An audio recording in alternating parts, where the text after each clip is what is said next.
Over 80 years have passed since the first atomic bomb was dropped on Hiroshima. But even today, there are some who claim that the atomic bombing of Japan in World War II was an unnecessary war crime. Even before the bombings, Japan had essentially already lost the war.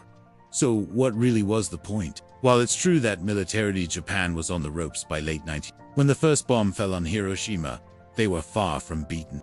After the attack on Pearl Harbor in December 1941, America, along with the United Kingdom and the Republic of China, made it their mission to defeat Japan and its allies. They demanded that the Japanese surrender unconditionally or face total annihilation.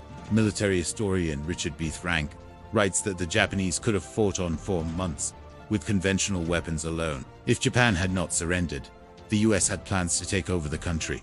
Operation Downfall would have involved a land invasion of mainland Japan. It's estimated that between 150,000 and 275,000 Americans would have died during the invasion, while millions of Japanese would have been killed as well. The device was placed at the front of the aircraft and released using a parachute. The bomb then descended to 1,900 feet before being released from the parachute. Once it reached 1,500 feet above the ground, it exploded with a force of about 13 kilotons of TNT. Fat Man, the second bomb dropped, was a plutonium device. It was carried inside the aircraft until it was 3,100 feet above Nagasaki. Once the bomb was released, a timer was started. In about a minute, the plutonium was split, causing the bomb to explode with a force of about 6.2 kilotons of TNT. We hope you enjoyed learning the untold truth about the atomic bomb. Be sure to stay tuned for more videos like this one, and don't forget to subscribe so you'd never miss an upload from us. Thanks for watching. We'll see you next time. Today, the two bombs are remembered as two of the most destructive weapons ever created. Each bomb was the size of a small house, and each could destroy entire city blocks. The explosions could be seen hundreds of miles away. To avoid the loss of life, the US had considered using the atomic bomb earlier. During the war, President Truman received a report that stated that using the weapon against a military target might help end the war quickly. American lives. But the Japanese people began to rebuild their lives almost immediately after the bombings. Within a few years, most of the major cities had been rebuilt. Today, the people of Hiroshima and Nagasaki have turned the sites of the bombings into museums and memorials. Millions of people visit these sites each year to pay their respects to the victims of the bombings. Since the end of World War II, the world has changed in many ways. New inventions have been created, new technologies have been developed, and new countries have been formed. But the atomic bombings of Hiroshima and Nagasaki remain some of the most significant events of the 20th century. The bombings helped to usher in the atomic age, and they also helped to end World War II. The bombings were a tragedy, but they may have saved millions of lives in the long run.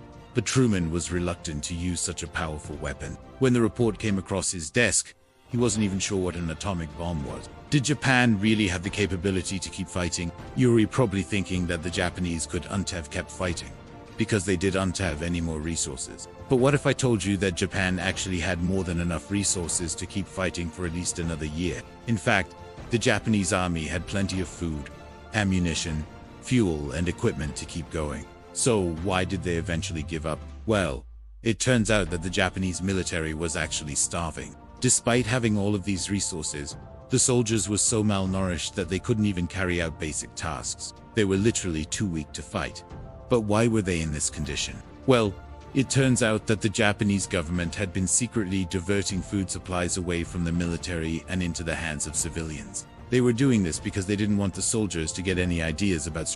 They figured that if the soldiers were too weak to fight, they'd be more likely to lay down their arms. But this backfired when the soldiers started dying of starvation. The Japanese government tried to cover up what was happening, but word eventually got out, and the soldiers became even more demoralized.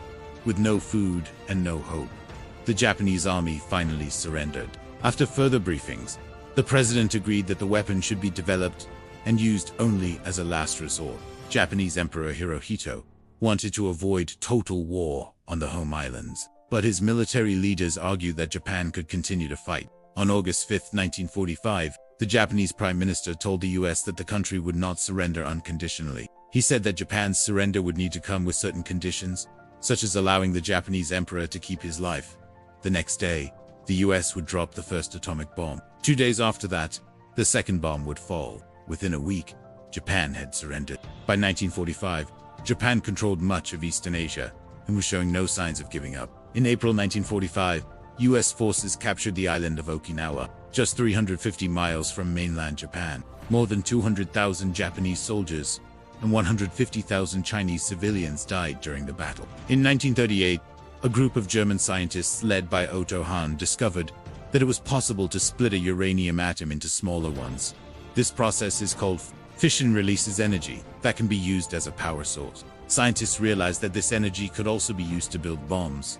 A team of scientists led by J. Robert Oppenheimer worked on developing the first atomic bomb in the United States. The project was called the Manhattan Project. Years of research and development went into making the weapon a reality.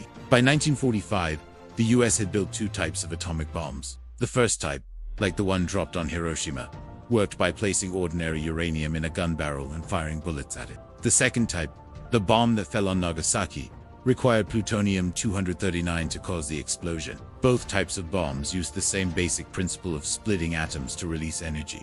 As the Allies closed in, it became clear to many that invading the Japanese home islands would result in catastrophic loss of life. Even before the bombings, the US had begun dropping leaflets over Japan telling the Japanese people that if they surrendered, they would be treated well. However, this warning went mostly ignored. Japanese military leaders were convinced that if they held out just a little longer, America would grow tired of the bloodshed and be willing to negotiate. And in fact, Japanese military leaders believed that they could still win. They just needed a little more time. But there was a lot more going on behind the scenes than just military strategy. The real reason for the atomic bombings might surprise you. Stay tuned till the end to find out the untold truth about the atomic bomb. Part 1. Japan's unconditional surrender. On August 6, 1945, an American B-29 bomber named Enola Gay flew over Hiroshima. At 8:15 a.m., the plane released a small object that would soon be known around the world as Little Boy. It was the first atomic weapon ever used in warfare. 3 days later, another bomb nicknamed Fat Man would be dropped on Nagasaki. These attacks effectively ended World War II and ushered in the atomic age. The bombings killed hundreds of thousands of people, most of them civilians. Most historians agree the bombings were necessary to end the war and save countless lives on both sides. But others disagree. Was there another way to end the war without such deadly force? Was the bombing of Hiroshima and Nagasaki a war crime? What really went down after the second bomb was dropped? Here is the untold truth behind the atomic bomb. The United States had been fighting the Empire of Japan for several years before the two bombs were dropped. In July 1945, high-ranking government officials met at the Potsdam Conference to discuss the future of Japan. But what if the Japanese hadn't surrendered? Would America have continued to bomb Japan? Japan was far from defeated when the bombs were dropped.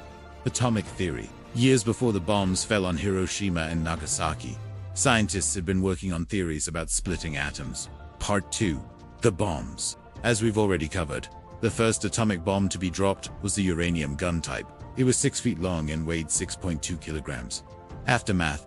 Following the bombings, the United States occupied Japan until 1952. The country's infrastructure was in ruins and millions of people were dead. Did the US have a choice? Now that you know the untold truth about the atomic bomb, you might be wondering if the US had a choice in dropping it. What do you think? Do you think the US had a choice in dropping the atomic bomb? Let us know your thoughts in the comments below.